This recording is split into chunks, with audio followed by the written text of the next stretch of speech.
Pues empezamos, ¿sí? Bienvenidas, bienvenidos, ¿sí? A todos, a todas, a estos enlaces, a estas charlas que tienen la finalidad al menos de poder exponer algunas de las cosas que dentro del contexto del Dharma pueden ser útiles para muchas personas, budistas y no budistas. Es irrelevante ahora si es budista o no, simplemente si tenemos la inquietud y tenemos el interés por poder desarrollar algunos principios que tienen que ver con la espiritualidad. Espiritualidad con mayúsculas, no sujeta a una tradición en concreto, aunque lo que aquí se expone tiene relación efectivamente con el Dharma como camino, como método para poder aplicar esos principios. El título de esta charla, esta pequeña conferencia, es simplemente, casi nada, el arte de fluir. Ah, qué bien suena, maravilloso, fluir, un arte. Y eso en principio, más de uno dirá, bueno, ¿cómo se hace esto, no? En realidad, una de nuestras aspiraciones en muchos casos, cuando tenemos problemas, cuando nos enfrentamos a situaciones difíciles, es intentar no quedarnos atascados, enganchados en una situación, sino poder fluir, tener la libertad y tener la fuerza suficiente como para poder surfear sobre las olas de las emociones que nos perturban o sobre los problemas, sobre las situaciones difíciles. Pero muchas veces nos ocurren cosas que no nos permiten hacer eso. Y claro, en el Dharma como sistema, como instrumento, como método o camino para poder llegar a conocernos completamente, tenemos muchas veces mensajes de la mente como punto fundamental en la que tanto la realidad personal como la realidad que nos envuelve, todo pivota básicamente en torno a ese concepto de mente. Y nosotros en nuestro mundo convencional eso de la mente queda como algo muy raro, ¿no? Queda como algo relacionado con la psicología o relacionado con algo que, bueno, que yo con la mente no me relaciono mucho, yo me relaciono con las personas, con mi trabajo, con mi familia, con mis situaciones, con mis problemas. A mí usted no me diga mucho de la mente, que es que no sé lo que es eso, ¿no? Y sin embargo es justamente uno de los principios fundamentales para poder entender y poder aplicar finalmente un método de meditación o un método de capacidad de adaptación, de transmutación y sobre todo de movimiento fluido a través del tiempo y a través de los problemas. ¿Qué es la mente entonces? Claro, como digo, la mente es en principio un punto de referencia y necesitamos en cierto modo comprender qué es la mente o cómo funciona la mente. En base a esta comprensión, o al menos una comprensión básica, podremos empezar quizás a entender cómo relacionarnos con las personas o con las situaciones de una manera distinta a la manera convencional. No estoy diciendo que sea mejor o peor, digo distinta. Es un poco como darnos a todos, a nosotros mismos, la oportunidad de poder gestionar las cosas de una manera un tanto diferente. Y para eso entonces tenemos, lo que decía, el punto focal de la mente. Desde el punto de vista del Dharma, la mente no es solo un estado más o menos psicológico de emociones o de pensamientos originados en una parte de el subconsciente o el inconsciente o el supraconsciente. No es una cuestión, no tiene una vertiente simplemente psicológica, sino que la mente en el Dharma, en la práctica del budismo, tiene mucho que ver con la capacidad de interactuar toda una serie de elementos y expresiones tanto internas, subjetivas, subconscientes, inconscientes, como queráis, y relacionarse también en esa red con todos los fenómenos externos que hay a lo que consideramos la mente individual. Digamos, en cierto modo, que en el Dharma, en el budismo, la mente es una compleja red de interacción constante de fenómenos internos y externos. No hay esta división entre la parte de la mente individual y una parte de mente exterior. Todo es mente, en cierto modo, y esa división que nosotros hacemos, sobre todo en Occidente, no acaba de darnos la clave de poder superar ciertas situaciones. Fijaos que este concepto de mente mucho más amplio, en cierto modo, es una manera de poder hablar de un sistema de red intercomunicada, de red en interacción, donde no hay un interior y un exterior. Todo ello nos permite tener un concepto mucho más amplio de relaciones y de fenómenos tanto externos como internos. Eso es importante, empezar a entenderlo, porque entonces empezamos un poco a profundizar en el sentido de la mente. La mente no es sólo el fenómeno individual que tenemos aparentemente en nuestra psique, sino que la mente también es todo fenómeno que se manifiesta a través de los 5 sentidos físicos o de los 6 sentidos, añadimos la consciencia en el caso del Dharma.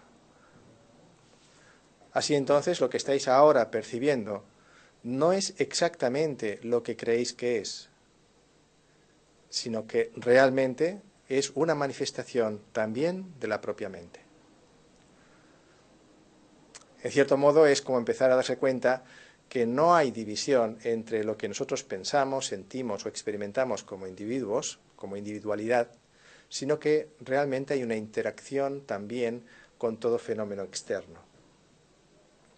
¿Por qué es importante este concepto?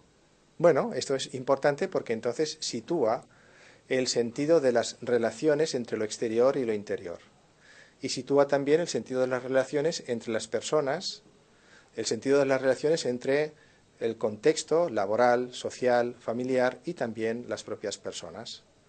En cierto modo te está diciendo, no hay un corte, no hay una separación, como siempre pretendemos, entre yo y lo demás. No hay un corte, no hay una separación tan profunda como creemos entre lo que ocurre como fenómeno externo y lo que ocurre como fenómeno interno en nuestra mente, aparentemente nuestra mente. Este principio es una clave, en realidad, y podríamos aplicarla entonces de una manera muy práctica, insisto, no hace falta ser budista para ello, simplemente intentar aplicar esto como una manera de comprender entonces que toda relación requiere una interacción constante y que esa interacción no significa que haya una separación de base, sino que hay una separación aparente entre una persona y otra.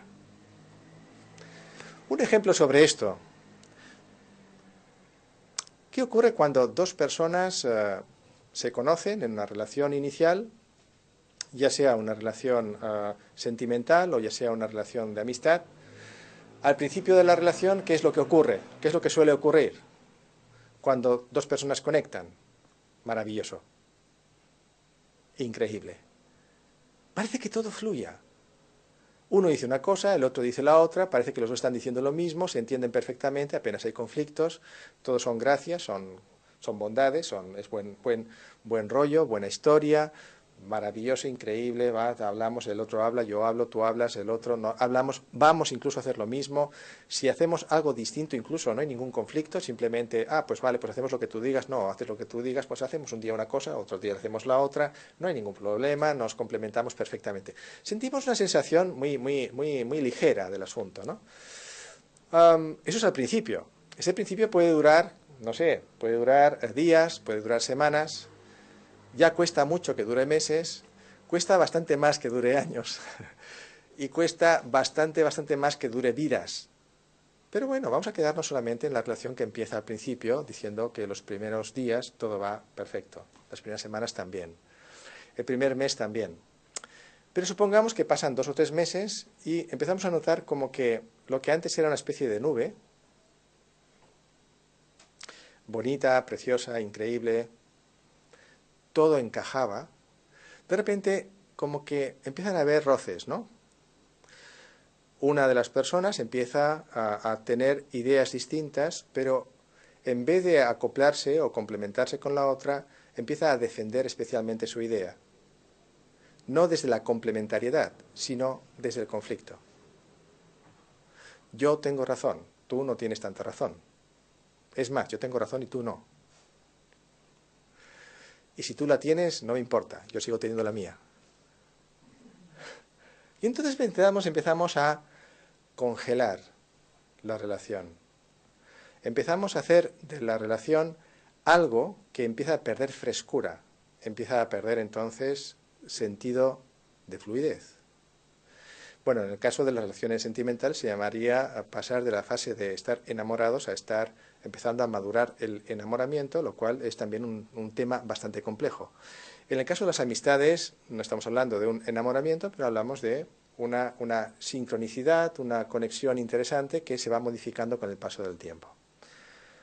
Pero ese tiempo lo que hace, cuando no ponemos atención en ello, es convertir algo que estaba fluyendo y que estaba basado en la libertad de relación, lo acaba convirtiendo en algo que está basado en la seguridad de relación. Sin darnos cuenta, cambiamos un chip por otro. Cambiamos el hecho de poder fluir libremente en una relación, sea sentimental o de amistad, el que queráis, incluso familiar, aunque ahí es más difícil. Empezamos a cambiar el chip de la libertad, de fluir, por el chip de, vamos a ver, ¿tú quién eres? ¿Quién soy yo? ¿Dónde estás tú? ¿Dónde estoy yo? ¿Y cómo me aseguro de que tú sigas ahí y yo siga aquí? Creo que alguna de vosotras o vosotros conocéis qué ocurre cuando pasa ya un tiempo bastante largo y de repente las cosas no funcionan. De repente, cualquier cosa que yo diga es origen de un conflicto. Y cualquier cosa que diga la otra persona es origen de otro conflicto. De tal manera que al final esa relación, sea sentimental o de amistad, en muchos casos, si no se transforma, si no se renueva, si no vuelve a fluir, se acaba convirtiendo en no solo una fuente de conflicto, sino en una separación, finalmente, o a nivel sentimental o a nivel de amistad. ¿Qué ha pasado ahí? ¿Por qué nos ocurre esto? ¿Por qué cambiamos en un momento dado el chip de la libertad por el chip de quiero estar segura y seguro? Porque en cierto modo nosotros acabamos aplicando de forma inconsciente el mismo patrón que aplicamos en otros muchos ámbitos de nuestra vida, donde con el paso del tiempo preferimos cambiar la libertad por la seguridad. En otras palabras, preferimos ir construyendo poco a poco una imagen segura de aquel con el que nos estamos relacionando, si es una pareja o si renovación respecto a las relaciones, nos puede llevar a situaciones no solo de conflicto, sino de separación. Separación entre yo y la otra persona, entre yo y los demás. Separación finalmente que tiene que ver con nuestro concepto de la mente. Mi mente, lo demás. Si nosotros aplicáramos el principio del Dharma, donde se habla de la mente donde no hay esa barrera o diferencia entre lo interior y lo exterior, empezaríamos entonces, si aplicáramos esto, a aplicar esto mismo en un principio de relación. ¿Qué significaría esto? Significaría entonces que, en cierto modo, empezaríamos a percibir a la persona con la que nos comunicamos tal y como es en ese momento, sin condicionarnos necesariamente por lo que nos gustaría que fuera, o por lo que nosotros habíamos catalogado que debería ser según nuestra ficha estructurada de esa relación, de esa amistad o de esa pareja o de esa relación familiar, la que queráis. Se trata de volver nuevamente a considerar la libertad, no la seguridad, como el punto de apoyo y de crecimiento de una relación personal. Eso a algunos les puede dar mucho miedo, porque piensan, si tengo o hay esa libertad, ¿cómo estoy segura o seguro que la persona con la que me relaciono pues es fiable, es estable? ¿Cómo puedo entonces estar segura o seguro que esa persona va a cumplir con las expectativas que yo tengo de ella? Respuesta a esto: quizás deberemos empezar a aprender a vivir con cierto plus de inseguridad.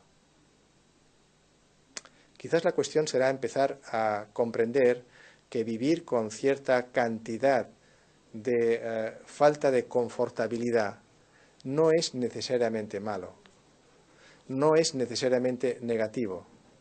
El hecho de no tener la seguridad completa que una amistad, una pareja o alguien va a estar con nosotros toda la vida, no es necesariamente negativo. No es tan destructivo para la propia relación. Quizás incluso eso pueda ser utilizado como un punto de referencia para renovar la frescura de la propia relación.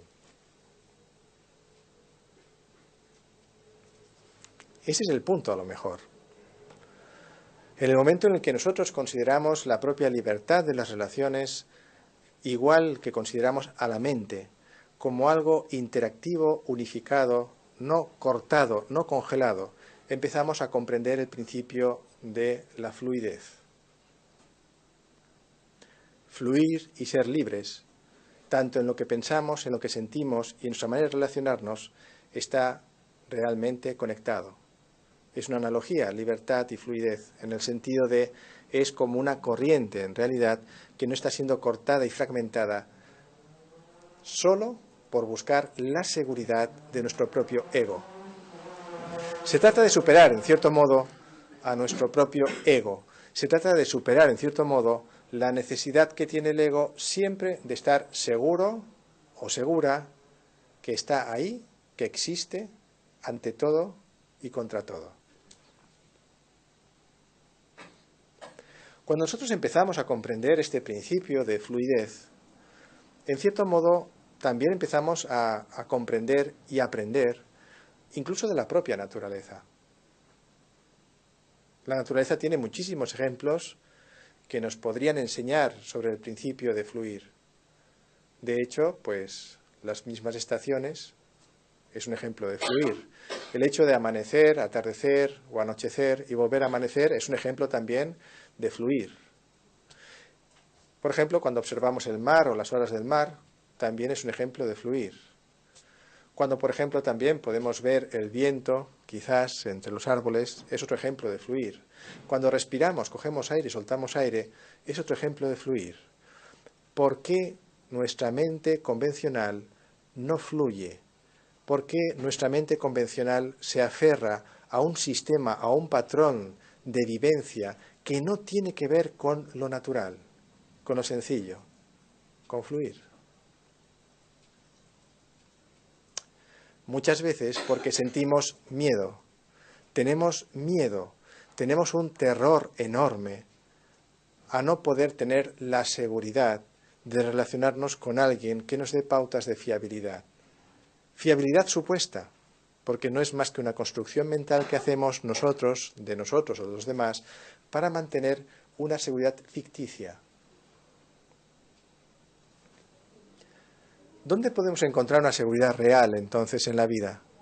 Quizás encontremos una seguridad real en el principio de la propia fluidez, en el principio de la propia libertad. Os decía que esto es como surfear, ¿sí? Se trata de montarse en una ola, la ola de las emociones, de los pensamientos, y en vez de ir contra la ola, en vez de luchar contra ella, o en vez de quedar ahogados por ella, se trata de poder estabilizarnos y utilizar la propia fuerza de la ola. Se trata entonces de utilizar la fuerza de nuestras emociones, la fuerza de nuestros pensamientos. Se trata de utilizar esa fuerza aprovechando la falta de conflicto. Y para aprovechar la falta de conflicto necesitamos depender menos de la seguridad que el ego necesita. Necesitamos estar más libres del miedo que tenemos a ser libres. Esto en teoría es fácil, ¿se entiende, no? Digo en teoría, porque es dificilísimo. Si fuera fácil, bueno, todos estaríamos mucho más felices, bastante más. Con independencia de nuestra situación personal, que siempre puede ser dura o no, pero estaríamos mucho más contentos y felices de forma natural. No es el caso. Y esto, en el fondo, esta manera de poder ver la mente o sentir la mente, esta manera de trasladar la comprensión de la mente a nuestra forma de vida, todo esto requiere un entrenamiento. Todo esto requiere también una reflexión inicial. También requiere una decisión.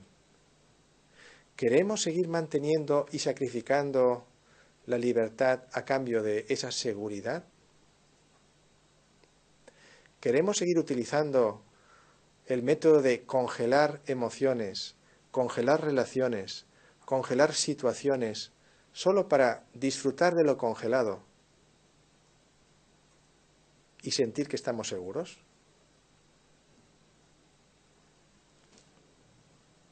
Así entonces, para fluir, necesitamos cierto coraje. Necesitamos ser un poco como guerreras o guerreros de la realidad. No en el sentido de hacer daño a nadie, sino en el sentido de luchar realmente por nuestra propia libertad. La libertad de nuestra mente. La libertad de utilizar las emociones y los pensamientos de forma mucho más libre. La libertad incluso de poder escoger qué parte de lo que vivimos puede formar parte de nuestra vida como punto de referencia que incluso nos dé cierta seguridad. No os estoy diciendo en absoluto que vivamos en un estado de inseguridad constante, no hablo de esto, ¿sí? Estoy hablando de no crear tantos sistemas de seguridad que solo sirvan para romper, fragmentar o hacer de cualquier relación algo monótono, apagado o finalmente destructivo.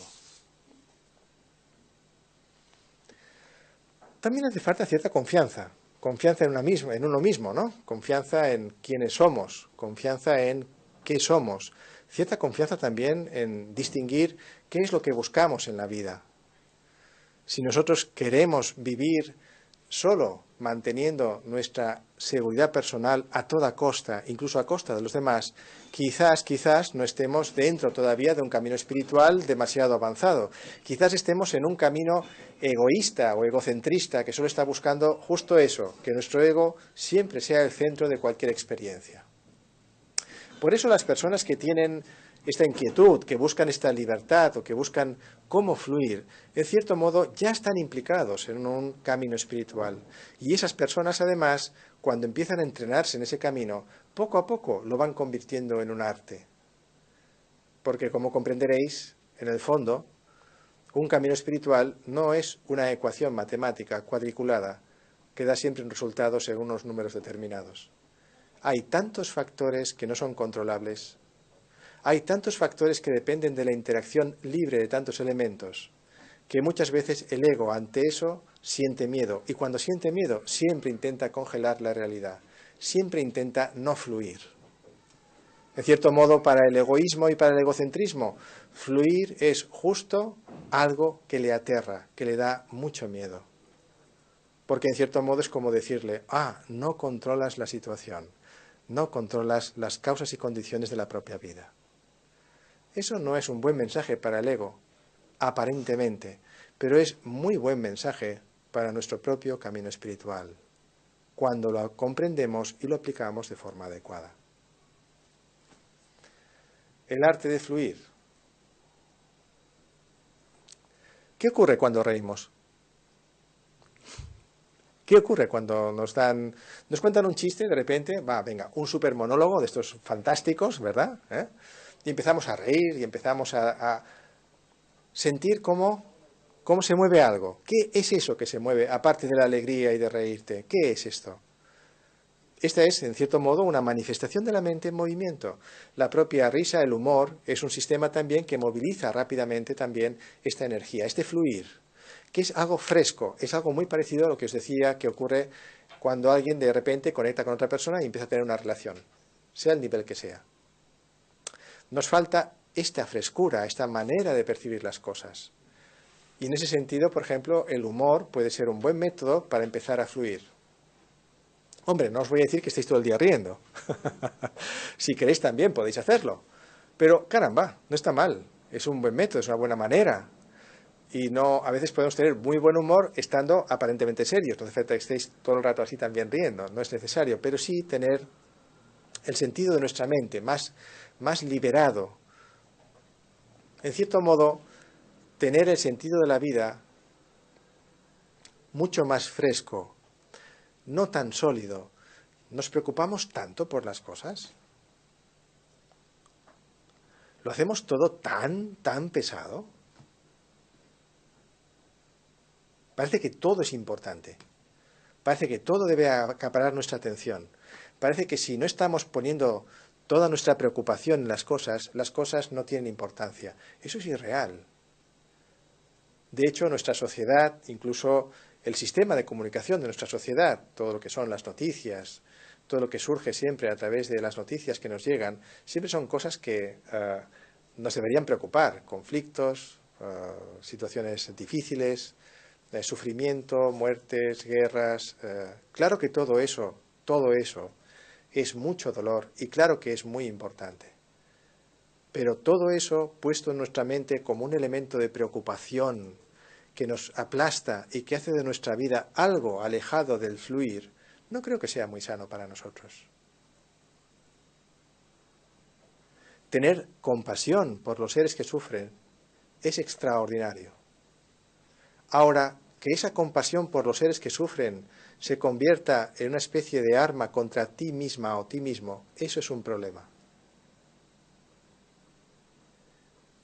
Se trata de tener compasión, amor por los seres, de una manera hábil, de una manera sabia, de una manera eficiente. Y eso no lo vamos a conseguir preocupándonos hasta el extremo de que nosotros mismos nos anulemos como personas eficientes o eficaces en una situación determinada. Tenemos que respirar más con la mente. Tenemos que hacer menos fotografías. Toc, toc, toc. Tenemos que reír un poco más, o al menos tener mejor humor, darle menos importancia a las cosas que le damos tanta importancia. Y no os lo digo solo en el tema, por ejemplo, social, en el tema de las relaciones, también ocurre en el tema espiritual. Podemos encontrarnos con practicantes que digan, oh, yo quiero conseguir llegar al conocimiento último de la mente. Y de repente empiezan a pensar solo en eso. Y convierten el conocimiento último de la mente en su objetivo. Y cada vez que le ponen más fuerza a su objetivo con el argumento de que así se aplican más en ello, lo único que están haciendo es solidificar la frescura del objetivo. O dicho de otra manera, lo único que hacen es crear un mayor apego a un supuesto objetivo, que encima tampoco conocen. Fluir. Tener más humor. No estar tan serias y tan serios en las cosas. No significa ser irresponsable, significa simplemente tomar las cosas de una forma más ligera. Más ligera. Sí, lo pasamos mal, tenemos cosas que nos van mal, tenemos personas que también están mal y sufren, por supuesto. No estoy diciendo que seamos completamente inertes a esa situación, o que no hagamos caso, o que seamos unos irresponsables, o que estemos ahí pues en plan completamente indiferente. No estoy hablando de nada de todo esto. Fluir significa también sentir. Y cuando sentimos las cosas, se trata de sentirlas no para quedarse en nosotros, sino también para comprenderlas, experimentarlas y dejar que sigan fluyendo. Tanto las cosas buenas como las cosas malas. Curiosamente, las cosas buenas, cuando las cogemos, las experimentamos, ¿qué es lo que hacemos con ellas para dejar de fluir? Las agarramos y no las soltamos ni que nos vamos, ni que nos hagan nada. Las queremos mantener como sea. Y ese querer mantener como sea aumenta el apego, y ese apego y querer mantener aumenta la solidificación de esa situación o de esa emoción o de eso que queremos mantener. Pero curiosamente, ¿qué ocurre con lo malo, con lo que no nos gusta? ¿Qué solemos hacer? Bueno, lo rechazamos muchas veces, pero no sé por qué siempre se queda tan bien. Y claro, mientras más lo rechazamos, con mayor fuerza lo rechazamos, más fácilmente lo solidificamos. También deja de fluir. Y por supuesto, más tiempo se queda. ¿Qué podemos hacer entonces con las cosas buenas y las cosas malas que nos pasan? ¿Qué podemos hacer para fluir? Lo único que podemos hacer es aprender de nuestra propia respiración, por ejemplo. Respirad. Coged, soltad. Coged, soltad. O podemos aprender de la naturaleza. Miremos el mar. O miremos las nubes. O miremos el viento. Podemos aprender. Lo único que nos falta es ser conscientes que es más importante esta frescura, esta libertad, que no el hecho de mantener lo bueno a toda costa. El universo se transforma.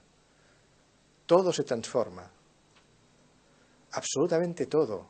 Desde el mundo atómico hasta el mundo de los grandes planetas, sistemas, el universo. Y va el ser humano en su propio egoísmo y en su propio egocentrismo y dice que no, que yo no cambio, que yo no me transformo y yo quiero ser así, y yo soy así. ¡Wow! ¡Wow! Y luego encima preguntamos, ¿y cómo puedo fluir? Oh, muy sencillo. Dejemos de ser tan egoístas y egocentristas. ¿Cuál es la clave para fluir de verdad? No solo comprender el sentido de la mente, que os decía al principio, sino de aplicar el sentido del amor y la compasión, no de la pena.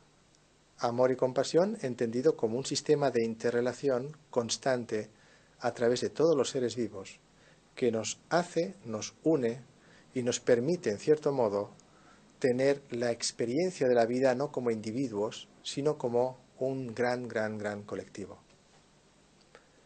Y todo eso en presencia de la sabiduría. Así, con una pizca de sabiduría y una pizca de compasión, quizás podamos fluir realmente. Sazonamos nuestra vida con sabiduría y con compasión, más o menos, la sazonamos y quizás empezamos a fluir. Le ponemos un poco de humor, empezamos a fluir. Creemos que las cosas son menos serias de lo que son, empezamos a fluir. Disfrutamos más del presente y no tanto del pasado, del futuro, empezamos a fluir. Finalmente, cuando todos estos elementos los combinamos, hacemos de nuestra vida todo un arte. El arte de fluir.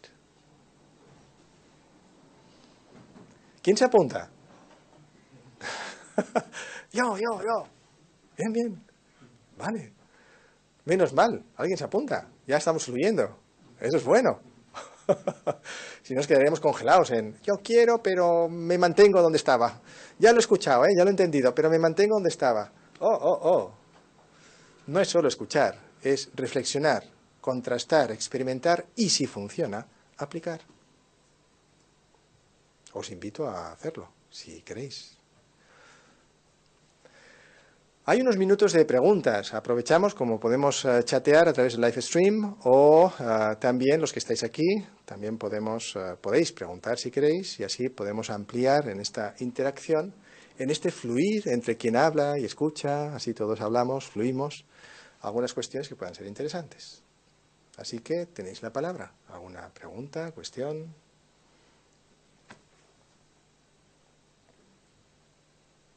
¡Qué manera de fluir!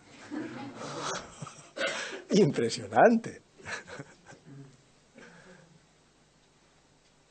¿Cómo haces fluir un sentimiento potente? Por ejemplo,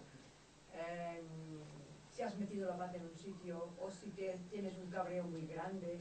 El cabreo tan grande no fluye. Es una piedra, es una roca. Claro. Bueno, tienes varias opciones, ¿no? Por ejemplo, si tienes un gran cabreo, pues te puedes ir a un sitio donde no le hagas daño a nadie y puedes pegar un grito de miedo que descargue un poco tu cabreo. Se trata de descargar. Tú puedes descargar también a través del ejercicio físico. El ejercicio físico es un buen método también que te puede ayudar a descargar una gran tensión. Al final el cabreo es una consecuencia de una gran cantidad de energía manifestada que ha sido deformada por la intervención de nuestro ego. La cuestión es no bloquear esta energía, la cuestión es poderla manifestar no en forma de cabreo, sino en forma de algo mucho más bonito, ¿no? Imagínate que toda esa energía de cabreo se convirtiera en energía de amor y compasión. Maravilloso. ¿Cómo? ¿Cómo? Yo no amo a nadie cuando cabreo. sería maravilloso, digo. Imagínatelo. ¿Cómo te sale esto? Bien. Como eso es muy difícil y hace falta todavía practicar mucho, mucho, mucho, ahora solamente se trata de descargar tu ira, pero no contra personas o seres vivos, sino simplemente, como decía, a través del cansancio físico, del cuerpo físico, como una válvula muy fácil de poder sacar ese cabreo. Luego, cuando ya te has descargado el cabreo, se trata de volver a reflexionar esto que os estaba comentando. ¿Qué es este cabreo? No que lo originó, puede haberlo originado una situación, una persona o un estado mental tuyo que ya andaba un poco así, enfadada o enfadado, y que solo saltó alguien ahí para que tú ya, ¡boom!, fueras, ¿no? Me refiero, ¿cuál es la naturaleza de esa energía? Eso es importante comprenderlo. Hay mucha diferencia entre el origen de la energía mental y la manifestación de ese origen en forma de cabreo.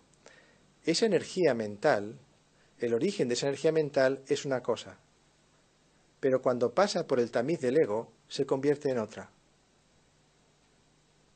Es muy importante, porque empezamos a comprender que no es una cuestión de reprimir el enfado, no es una cuestión de cortar el enfado, no es una cuestión de congelar el enfado, es una cuestión de, como mínimo, intentar comprender su naturaleza y, en segundo lugar, intentar aplicar el sentido de la energía original, la energía mental.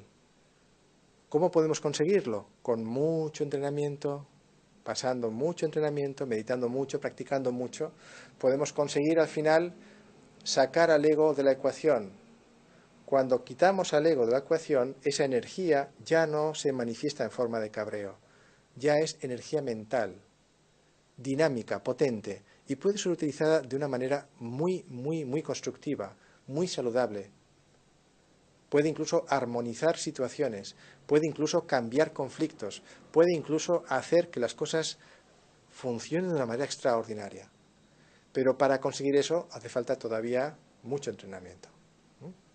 La parte más sencilla, descargar el cabreo, pero no contra personas, ni contra animales, ni contra seres vivos. Luego me dicen, no rompas la silla. Vale, pues tampoco con sillas, va. Utiliza una piedra en el campo que será mejor, ¿sí? ¿Más preguntas? ¿Hay alguna por chat? ¿Sí? ¿Por el momento no? ¿Sí?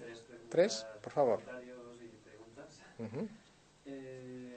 La primera, pues, bueno, a ver si puedes comentar un poco esa idea que a veces se menciona, ¿no? De que las emociones perturbadoras, el sufrimiento, que no hay que intentar como cortarlo, suprimirlo, ¿no? Sino que más bien abrazarlo, ¿no? Eso que se va diciendo por ahí, como, de que es como el estiércol del que surge la flor, la felicidad, ¿no? Y entonces como que... ¿Puedes explicar un poco? Bueno, esto es un concepto muy difícil de hacer en realidad. Cuando alguien está sufriendo, por ejemplo, y está metido en el sufrimiento, dile tú, cuando estás sufriendo, oye, por cierto, que es que en el barro nace la flor de loto, tú sabes, ¿no? Que del sufrimiento puede salir algo bueno, y te mira con cara como diciendo, mira, o sales de aquí o ya verás, ¿eh? No, esta idea es buena, pero es buena sobre todo cuando intentamos reflexionar sobre ella en el momento en el que no estamos sufriendo, en el que estamos más o menos bien. Me refiero a un sufrimiento evidente. Todos estamos en ciertos niveles de sufrimiento, por eso estamos en el samsara. Pero cuando estamos en un momento más o menos relajadas y relajados, podemos reflexionar sobre ello. Reflexionar es el primer paso, pero no es suficiente comprendiendo o reflexionando. El segundo paso es intentar llegar a una experiencia de eso que hemos comprendido. Entonces el primer paso es comprender que el sufrimiento forma parte de nuestra vida, pero no es nuestra vida. Cuando uno comprende esto y lo asimila profundamente, empieza a crear una cierta distancia entre el sufrimiento y la vida en sí. Esa cierta distancia te permite observar entonces cuál es la manifestación o el origen de eso que nos hace sufrir. Y comprender esto entonces se trata de poder investigar ¿quién origina el sufrimiento? ¿Será el ego? ¿Qué es el ego?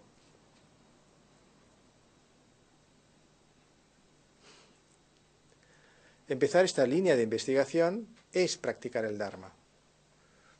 Entonces yo diría a esta persona, bien, sí, sobre todo hoy en día, en algunas corrientes New Age se habla mucho esto, ¿no? Pues no, tú intégrate en el dolor y con el dolor integrado entonces conseguirás transformarte completamente, bla, bla, bla, bla, bla, bla. No es exactamente eso, ni es tan fácil. Algunas personas podrán conseguirlo de forma espontánea, de forma intuitiva, si queréis, pero para conseguirlo de forma sistemática nos hace falta todavía conocer muchísimo mejor qué es la mente, qué es el yo, qué es el sufrimiento, cómo funcionan los mecanismos del sufrimiento dependiendo del yo. Y no se trata solo de comprender o investigar esto, sino también de experimentar métodos que te permitan superar o transformar el sufrimiento. Muy parecido al enfado. Para poder transformar o transmutar el enfado, nos hace falta todavía mucho recorrido. Entonces, en ese sentido, con estos mensajes diría, calma, calma. No os lo toméis tan al pie de la letra. Relax. Momento. Por el momento podéis gestionar el sufrimiento como buenamente podáis. Lo que pasa es que si fluís más, si no os engancháis tanto al sufrimiento como algo que debéis rechazar, quizás rechazando menos, podéis conseguir que fluya más o que se vaya antes. No hablo del sufrimiento físico, hablo sobre todo del sufrimiento mental. Así la clave, en cierto modo, a esta cuestión y pregunta sería el arte de fluir, nuevamente. Fluye más. No rechaces tanto el sufrimiento. Aceptemos que estamos sufriendo en un momento dado. Y aceptemos también que ese sufrimiento es transitorio. O sea, cuando uno está sufriendo por la muerte de un ser querido, sea una persona o un animal, entonces decías que también entra el ego. Esto es, no lo entiendo, porque si tú estás sufriendo porque no está tu madre, porque no está tu caballo, llega un momento que realmente ya lo aceptas y ya no estás tan angustiado. De vez en cuando te vienen recuerdos, pero son recuerdos más bonitos ya y todo esto. Pero lo que has comentado, que el ego está por ahí en medio, y esto es una cosa negativa, el ego. No es tanto negativo el ego. Lo que es negativo es la manipulación que el ego hace de esa situación. Ese es el problema. ¿Veis? Cuidado, el ego no es el enemigo, porque entonces nos faltaría autoestima. No, lo repito. Cuando vamos contra el ego como si fuera una entidad, estamos atacando nuestra propia autoestima. No podemos hacer eso, sería un error. El ego no es el problema del todo, el problema es la ignorancia que se proyecta por creerse a sí mismo como es y por su intervención en manipular cualquier manifestación, como por ejemplo el amor. El amor a un ser querido que se ha ido. Cuando nosotros decimos ya he superado la muerte del ser querido, en el fondo estamos diciendo ya he superado el apego monumental que tenía al ser querido que se fue. Y cuando no hay apego, ¿qué es lo que realmente queda? El amor. Así, con el paso del tiempo, nos curamos del apego, pero si es amor verdadero, surge entonces el sentido del amor real a ese ser querido que se fue. Lazo. Nada. Tengo una pregunta. Esto que dices tú, o sea, no estás en contra en las relaciones, ¿no?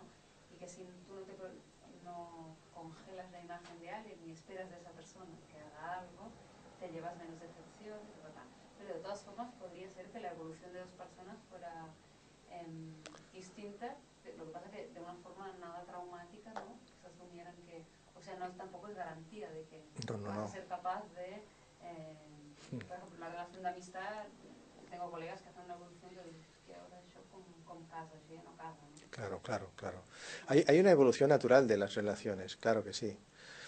Pero la cuestión es que si en las relaciones fluimos, eso tampoco es una garantía de que se va a mantener la relación. Pero fijaos, si fluimos y por esa fluidez de la relación hay una separación en la amistad, todo y la separación habrá este punto de complicidad de la propia manera de fluir. Con independencia de que luego sea muy distinto en su carácter y que haga una vida completamente distinta. Siempre va a quedar este sentido de libertad si se mantiene fresco, y ese sentido de libertad siempre va a ser como una especie de puente o conexión futura, nunca se sabe. A lo mejor otro día os volvéis a relacionar. Ahora, si el punto de relación es el de la seguridad, el de yo sé quién eres, tú sabes quién soy, y nos tenemos que mantener juntos a toda costa.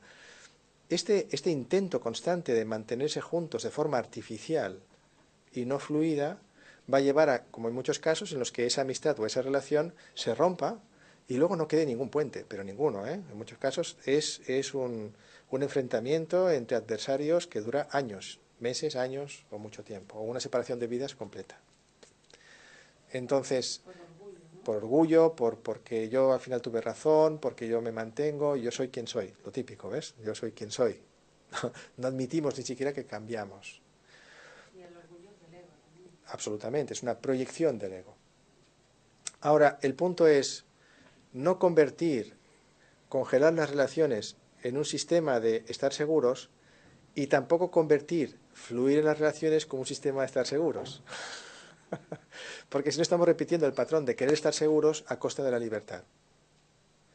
Y no convertir la libertad en un sistema, entre comillas, de libertinaje. Es decir, como todos somos libres y todo es libre, yo hago lo que quiero. Esto es la deformación de la libertad, porque la libertad también está ligada a una responsabilidad. La libertad también está ligada a una manera coherente de vivir la vida. Esto es importante también dejarlo claro, para que no nos vayamos a los extremos de las argumentaciones. Una pregunta más, ¿sí? La última. ¿Cómo se fluye con atención plena? ¿No? ¿Cómo se mantiene la atención plena en este fluir? Vale, como nos falta entrenamiento para tener atención plena constante, yo diría a esta persona, ¿qué tal si intentas observar tu respiración durante 10 minutos una vez al día? Si durante 10 minutos observamos cómo respiramos, cómo fluye la respiración, esta manera de observar nuestra respiración será una pauta que nos permitirá, poco a poco, coger el reflejo del fluir. Como decía antes, fluir es muy parecido a las olas del mar, es muy parecida a la respiración. ¿Cuántas veces hemos escuchado hoy nuestra respiración? ¿Ah? ¿Qué es eso? ¿Qué eso qué? Sí, que es lo que nos permite estar vivos, también, sí. Pero además de esto, ¿cuántas veces la hemos escuchado? O, dicho de otra manera, ¿cuántas veces hemos hoy observado algo de la naturaleza que nos permita aprender a fluir? ¿O cuántas veces hoy hemos recordado algo de la naturaleza que nos permita comprender qué es fluir? Un amanecer, un atardecer, un anochecer, un amanecer, mediodía, atardecer, anochecer. ¿Cuántas veces? Este es el punto. Empezar a aprender de la naturaleza para aprender también a fluir. Luego hay otras muchas maneras, sobre todo en el Dharma, hay muchos sistemas de entrenamiento, de yogas especiales para poder perfeccionar esto, pero de entrada, para todo el mundo, la mejor manera, nuestra respiración o la propia naturaleza. Lo dejamos aquí y, como siempre hacemos al final de las charlas, una pequeña dedicación que ojalá todo lo que hoy hayamos dicho, escuchado, preguntado, lo que sea muy bueno y que eso bueno sea para beneficio de todos los seres sin excepción. Al menos tener el deseo de corazón. Ojalá.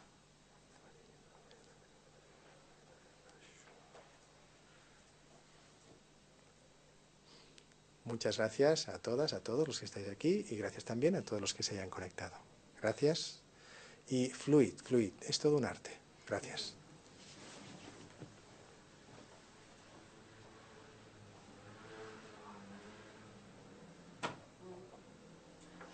¿Esto se puede repetir? Todavía no se acababa.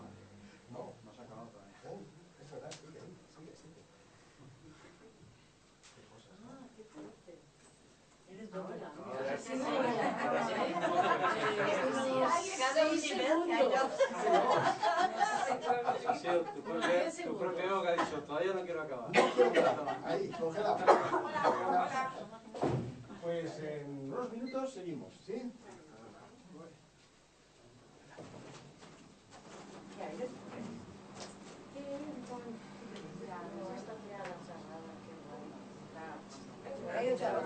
Sí, sí. Vaig desconnectar-me, però... Hola.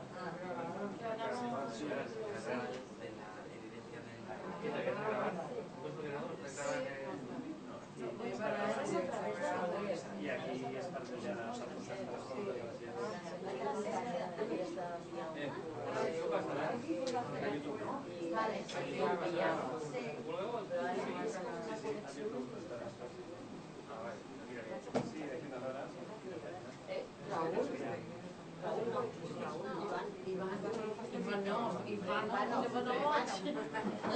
Això és molt recent, no? El que puguem connectar directament a la web. A la xerrada. Aquesta es pot sentir qualsevol dia. Ai, sí,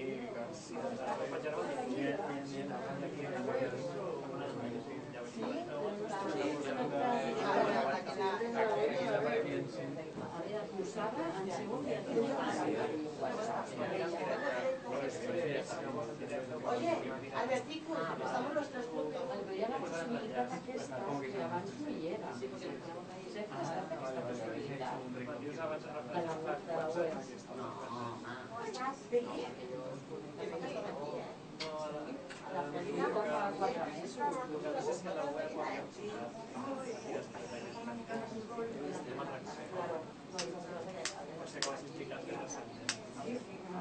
tota manera, pues, claro.